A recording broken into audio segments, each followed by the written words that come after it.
Endometrium ಮತ್ತು ovarian screening program ಇದು. Endometrium ಅಂತ ಅಂದರೆ ಈಗ ಓವರಿ ಅಂದರೆ ಅಂಡಾಶಯ, ನಿಮಗೆಲ್ಲರಿಗೂ ಗೊತ್ತು, ಗರ್ಭಕೋಶದ ಆ ಕಡೆ ಈ ಕಡೆ ಎರಡು ಅಂಡಾಶಯಗಳಿರುತ್ತೆ. ಬಟ್ ಗರ್ಭಕೋಶದ ಒಳಗಡೆ ಲೈನಿಂಗ್, ಒಳಗಡೆ ಪದರನ ಎಂಡೋಮೆಟ್ರಿಯಂ ಅಂತ ಹೇಳ್ತೀವಿ. ಆ ಒಳಗಡೆ ಪದರದ ಕ್ಯಾನ್ಸರ್ನು ಅದು ಸಾಮಾನ್ಯ 1 ಲಕ್ಷಕ್ಕೆ 2 ರಿಂದ 3 ಜನಕ್ಕೆ ನಮ್ಮ ಇಂಡಿಯಾದಲ್ಲಿ ಬರ್ಬೋದು. 4th ಕಾಮನ್ ಕ್ಯಾನ್ಸರ್, ಗೈನಕ್ ಕ್ಯಾನ್ಸರ್ ನಮ್ಮ ಇಂಡಿಯಾದಲ್ಲೂ. ಸೊ ಇದರಲ್ಲಿ ಇವರು ಹೇಳೋ ಥರ ಈಗ ಓವೇರಿಯನ್ ಕ್ಯಾನ್ಸರಿಗೆ 75% 3rd ಸ್ಟೇಜಲ್ಲೇ ಗೊತ್ತಾಗೋದು.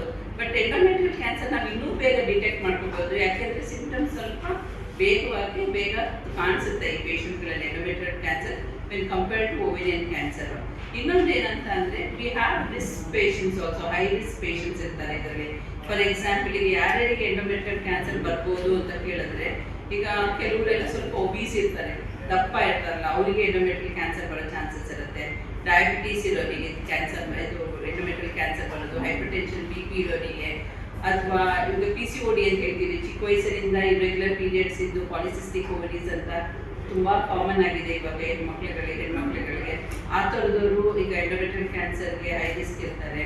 ಅಥವಾ ಅರ್ಲಿ ಮೆನಾರ್ಕಿ ಅಂದರೆ ಒಂದು ಹೆಣ್ಮಗು, ಒಂದು ಮೆನಾರ್ಕಿ ಅಂದರೆ ಮುಟ್ಟಿನ ಅವಸ್ಥೆ ಬರೋದಿದೆಯಲ್ಲ, ಫಸ್ಟ್ ಮೆನ್ಸ್ಟ್ರೇಷನ್, ಅದೇನ ಬೇಗ 9 ವರ್ಷ, 10 ವರ್ಷ, 11 ವರ್ಷಕ್ಕೇನೆ ಬೇಗ ಮೆಚ್ಯೂರ್ ಆಗಿದ್ರೆ, ಅಥವಾ ಲೇಟ್ ಮೆನೋಪಾಸ್ ಅಂತ ಹೇಳ್ತೀವಿ. ಸೇ ಅರೌಂಡ್, ಈಗ ನಮ್ಮ ಇಂಡಿಯಾದಲ್ಲಿ 46.5 ಇಂದ 47 ಇಯರ್ಸ್ ಆ್ಯಾವ್ರೇಜ್ ಮೆನೋಪಾಸಲ್ ಏಜ್ ನಮಗೆ. ಬಟ್ ಈಗ ಕೆಲವರೆಲ್ಲ 50 ವರ್ಷ, 55, 56 ವರ್ಷ ಆದ್ರೂ ಇನ್ನೂ ಮೆನ್ಸ್ಟ್ರೇಟ್ ಆಗ್ತಾ ಇರ್ತಾರೆ. ಅವ್ರುಗಳು they are again prone for endometrial cancers ಇರುತ್ತೆ. ಅಥವಾ ಮುಟ್ಟು ನಿಂತ ಮೇಲೆ ಕೆಲವರು ಹಾರ್ಮೋನ್ ಥೆರಪಿ ತಗೋತಾ ಇರ್ತಾರೆ, ಅಂದರೆ ಹಾರ್ಮೋನ್ ರಿಪ್ಲೇಸ್ಮೆಂಟ್ ಅಂತ ತಗೋತಾ ಇರ್ತಾರೆ. ಅವರು ಈ ಹೈ ರಿಸ್ಕ್ ಗ್ರೂಪಿಗೆ ಸೇರ್ತಾರೆ. ಸೊ ಈ ಥರ ಪೇಷಂಟ್ಸ್ ಎಲ್ಲರೂ ಆದಷ್ಟು ಬೆಳವಣಿಗೆ, ಈಗ ನಮ್ಮದು 2 ಹಾರ್ಮೋನ್ ಇರುತ್ತೆ, ಫೀಮೇಲ್ ಹಾರ್ಮೋನ್ಸ್, ಈಸ್ಟ್ರೋಜನ್ ಮತ್ತು ಪ್ರೊಜೆಸ್ಟ್ರಾನ್ ಅಂತ. ಪ್ರೊಜೆಸ್ಟ್ರಾನ್ ಮುಟ್ಟಾಗೋದಷ್ಟೇ ಬಾಡಿನಲ್ಲಿ ಉತ್ಪತ್ತಿ ಆಗ್ತಾ ಇರುತ್ತೆ. ಬಟ್ ಅದಾದಮೇಲೆ ಈ ಪ್ರೊಜೆಸ್ಟ್ರಾನ್ ಇರೋದು ಎಫೆಕ್ಟು, ಈ ಈಸ್ಟ್ರೋಜನ್ನ ಕಂಟ್ರೋಲ್ ಮಾಡುವಂಥ ಹಾರ್ಮೋನ್ ಪ್ರೊಜೆಸ್ಟ್ರಾನ್. ಸೊ ಎಲ್ಲೆಲ್ಲಿ ಈಸ್ಟ್ರೋಜನ್ ಜಾಸ್ತಿ ಇರುತ್ತೋ ಅವಾಗೆಲ್ಲ ಅವರಿಗೆ ಎಂಡೋಮೆಟ್ರಿಯಲ್ ಕ್ಯಾನ್ಸರ್ ಬರೋ ಸಾಧ್ಯತೆಗಳಿರುತ್ತೆ. ಸೊ ನಾವೇನು ಮಾಡ್ತೀವಿ, ಸಾಧಾರಣವಾಗಿ ಇವಾಗ ರೀಸೆಂಟಾಗೂ ನಮಗೆ ಒಂದು ಪೇಷಂಟು ರೆಗ್ಯುಲರ್ ಹೆಲ್ತ್ ಚೆಕಪ್ ಮಾಡುವಾಗ ಸ್ಕ್ಯಾನಿಂಗ್ ಮಾಡಿದ್ದಾರೆ. ಸ್ಕ್ಯಾನಿಂಗಲ್ಲಿ ಎಂಡೋಮೆಟ್ರಿಯಲ್ ಥಿಕ್ನೆಸ್ ಅಂತ ಬಂತು. ಎಂಡೋಮೆಟ್ರಿಯಲ್ ಥಿಕ್ನೆಸ್ಸಲ್ಲಿ ಸರ್ಜರಿ ಮಾಡಿಬಿಡೋದ್ರೆ ಎಂಡೋಮೆಟ್ರಿಯಲ್ ಕ್ಯಾನ್ಸರ್ ಬಂದಿರೋದು, ಆ ಥರ ಪಿಕ್ ಆಗೋ ಚಾನ್ಸಸ್ ಇರುತ್ತೆ. ಸಿಂಪ್ಟಮ್ಸ್ ಬರೋಕ್ಕೆ ಮುಂಚೆನೇ ನಮಗೆ ಡೌಟ್ ಇತ್ತು ಅಂತಂದರೆ, ಎಂಡೋಮೆಟ್ರಿಯಲ್ ತಿಕ್ಕಿದೆ ಅಂತಂದರೆ ನಮಗೆ ಅವಾಗ ಸ್ವಲ್ಪ ಗಮನ ಕೊಡಬೇಕಾಗುತ್ತೆ ಆ ಥರ ಪೇಷಂಟ್ಸಿಗೆ. ಈ ಸ್ಟೇಜಲ್ಲಿ ಪತ್ತೆ ಹಚ್ಚಿ ಟ್ರೀಟ್ ಮಾಡಿದರೆ ಕ್ಯೂರ್ ಆಗುತ್ತೆ. ಆ್ಯಂಡ್ ಟ್ರೀಟ್ಮೆಂಟ್ ಮಾಡುವಂತಹ ವಿಧಾನವನ್ನು ಕೂಡ ಕಡಿಮೆ ಮಾಡ್ಬೋದು. ಈ ನಿಟ್ಟಿನಲ್ಲಿ ಅಪೋಲೋ ಆಸ್ಪತ್ರೆ ಒಂದು ಪ್ರೋಗ್ರಾಮನ್ನು ಸ್ಟಾರ್ಟ್ ಮಾಡ್ತಾ ಇದೆ.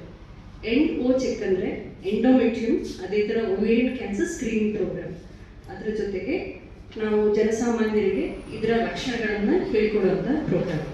ಸೊ ಇದರಲ್ಲಿ ಪ್ರತಿ ಮಹಿಳೆ 45 ಅಥವಾ 50 ವರ್ಷಕ್ಕಿಂತ ಮೇಲ್ಪಟ್ಟ ಪ್ರತಿ ಮಹಿಳೆ, ಹಾಗೆ ಹೈ ರಿಸ್ಕ್ ಫೀಚರ್ಸ್ ಇರೋವರಿಗೆ ನಾವು ಫಸ್ಟ್ ಪರೀಕ್ಷೆ ಮಾಡಿ ಅದಾದಮೇಲೆ ಸ್ಕ್ಯಾನಿಂಗ್ ಮಾಡ್ತೀವಿ.